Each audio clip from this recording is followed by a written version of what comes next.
Os artigos federalistas. Introdução, artigo 1, ao povo de Nova York. Após a inequívoca constatação da ineficiência do governo federal, vocês são chamados a deliberar a respeito de uma nova Constituição para os Estados Unidos da América. É óbvia a importância do assunto, pois ele traz como consequências nada menos do que a existência da União, segurança e o bem-estar das partes que a compõem, o destino de uma nação que, em muitos sentidos, é a mais interessante do mundo. Tem-se notado com frequência que parece caber ao povo deste país, por sua conduta e exemplo, decidir acerca de uma importante questão: se as sociedades dos homens são realmente capazes de instaurar um bom governo, por meio de reflexão ou de escolha, ou estão eternamente fadadas a depender de sua estrutura política constituída por acaso ou por imposição. Se houver alguma verdade nessa observação, a crise a qual chegamos pode com propriedade ser vista como a ocasião para que essa decisão seja tomada. E por essa linha de raciocínio, uma escolha equivocada do papel que devemos desempenhar merece ser considerada grande infortúnio da humanidade. Essa ideia acrescentará incentivo filantrópico à motivação patriótica para intensificar o anseio que todos os homens bons e justos devem sentir em virtude das circunstâncias. Será ótimo se pudermos guiar nossa escolha por uma avaliação ponderada dos nossos reais interesses, uma avaliação livre de dúvida e isenta de considerações que não estejam vinculadas ao bem público. Mas isso é algo que desejamos ardentemente, porém não podemos esperar seriamente. O plano submetido à nossa deliberação afeta muitos interesses particulares, impõe mudanças a um grande número de instituições locais. Portanto, sua discussão envolve necessariamente diversos assuntos alheios à sua importância, bem como diversas opiniões, paixões e preconceitos que pouco favorecem a descoberta da verdade. Entre os mais duros obstáculos com os quais a nova Constituição terá de deparar, podemos distinguir prontamente o óbvio interesse de uma certa classe de homens em todos os estados em resistir a todas as mudanças que possam significar uma diminuição de poder, remuneração e importância dos cargos que detém nas instituições do Estado. E também a ambição depravada de outra classe de homens que desejarão se locupletar à custa da confusão instalada em seu país, ou se iludirão com possibilidades mais sedutoras de ascensão no cenário de subdivisão da nação em diversas confederações parciais do que num cenário de sua união sob um único governo. Eu não tenho, contudo, propósito de discorrer a respeito de considerações dessa natureza. Estou bem consciente de que seria desonesto reduzir indiscriminadamente a oposição de qualquer grupo de homens, abre parênteses, apenas porque sua situação pode despertar suspeita, fecha parênteses, a opiniões tendenciosas ou ambiciosas. A lealdade nos obriga a admitir que até mesmo esses homens podem ser movidos por intenções justas. E não resta dúvida de que grande parte da oposição que foi externada, ou ainda poderá ser externada, surgirá de fontes no mínimo inocentes, se não respeitáveis. Os erros honestos de mentes que deixaram desencaminhar por ciúme e receios preconcebidos. Com efeito, são tão numerosos e tão poderosos as razões que contribuem para distorcer o julgamento que, em muitas ocasiões, vemos homens sábios e bons se posicionarem do lado correto tanto quanto do lado errado no que toca a questões de primordial importância para a sociedade. Essa circunstância, se devidamente levada em conta, forneceria uma lição de moderação às pessoas que se convencerão de que estão sempre certas em qualquer controvérsia.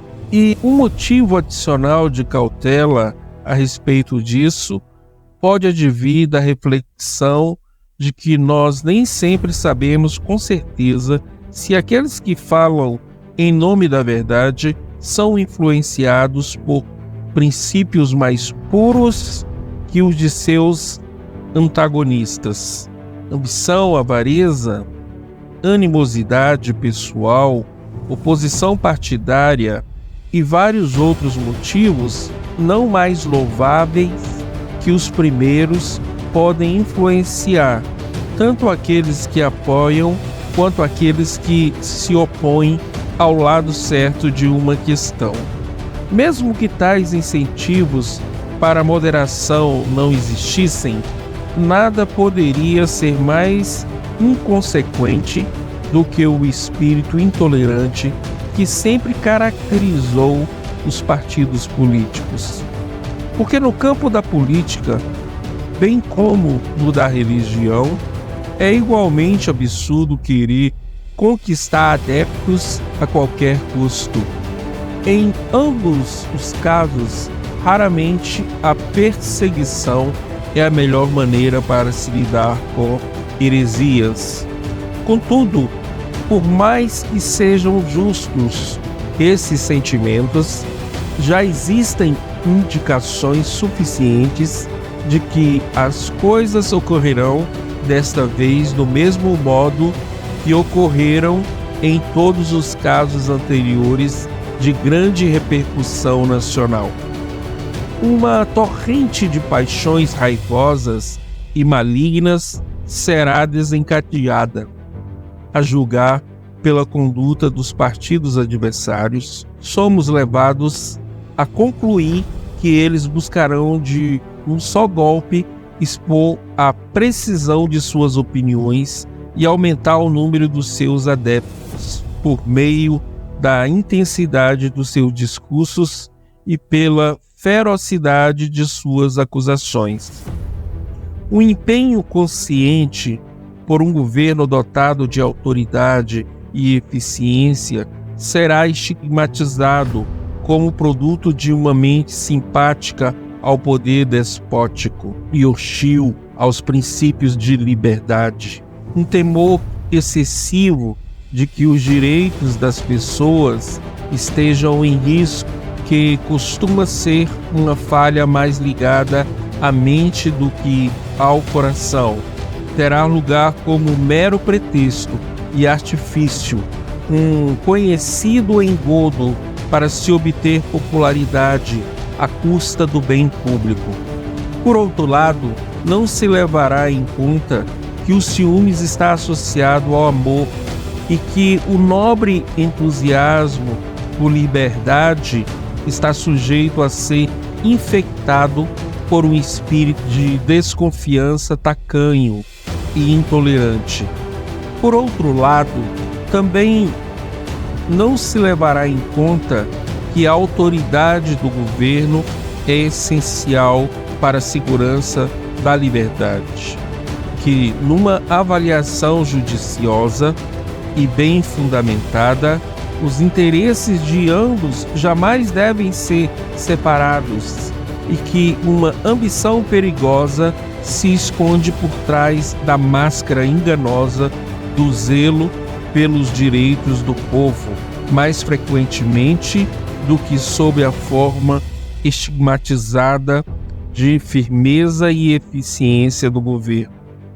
A história nos ensina que a primeira se mostrou um caminho muito mais garantido para a introdução do despotismo do que a última, e nos ensina também que dos homens que destruíram as liberdades de repúblicas, a maioria iniciou suas carreiras cortejando de maneira servil o povo. Eles começaram como demagogos e terminaram como tiranos. No curso das observações anteriores, eu busquei alertá-los, meus compatriotas, para que se resguardassem contra todas as tentativas, venham elas de onde vierem, de influenciar, por meio de qualquer ideia que não resulte da evidência da verdade, sua decisão em uma matéria de extrema importância para o próprio bem-estar. Ao mesmo tempo, vocês sem dúvida perceberão, a partir do escopo geral dessas observações, que elas provêm de uma fonte que não é hostil à nova Constituição. Sim, meus compatriotas, eu reconheço que depois de dedicar a ela uma cuidadosa atenção, cheguei à conclusão de que é do interesse de vocês adotá-la. Estou convencido de que este é o caminho mais seguro para sua liberdade, sua dignidade e sua felicidade. Eu não simulo restrições que não sinto ter. Não vou desperdiçar o tempo de vocês fingindo ter dúvidas e deliberando acerca de algo que já decidi. Admito-lhes francamente minhas convicções e lhes exporei voluntariamente as razões que as fundamentam. A consciência das boas intenções despreza a ambiguidade. Contudo, não devo estender-me em declarações nesta introdução. Meus motivos devem permanecer guardados comigo. Meus argumentos estarão abertos a todos e todos poderão julgá-los. Eles devem, pelo menos, ser oferecidos com um propósito que não desonre a causa da verdade. Proponho, numa série de artigos, os importantes temas que se seguem: a utilidade da União para a prosperidade política, a ineficiência da confederação atual para preservar essa união, a necessidade de um governo, pelo menos tão enérgico quanto o proposto, para que esse objetivo seja alcançado, a concordância da Constituição proposta com os verdadeiros princípios do governo republicano, sua afinidade com as constituições estaduais, a segurança adicional que sua adoção representará para a preservação nesse tipo de governo, para a liberdade e para a prosperidade. No decorrer desse debate, buscarei responder de maneira satisfatória a todas as objeções que possam surgir e que tenham de algum modo chamado a atenção de vocês. Pode parecer supérfluo apresentar argumentos para provar a utilidade da união, um tema que, certo, está profundamente gravado no coração das pessoas em cada um dos estados. Um tema que, em tese, não tem adversários. mas o fato é que já ouvimos sussurrarem nos círculos privados daqueles que se opõem à nova Constituição, que os 13 estados são extensos demais para qualquer sistema geral, que será necessário recorrer a confederações separadas de porções distintas do todo. Muito provavelmente, essa doutrina se propagará gradualmente até conquistar simpatizantes em número suficiente que seja abertamente ratificada. Porque para aqueles que são capazes de enxergar a situação de modo mais abrangente, é bastante evidente que se a nova Constituição não for adotada, ocorrerá o desmembramento da União.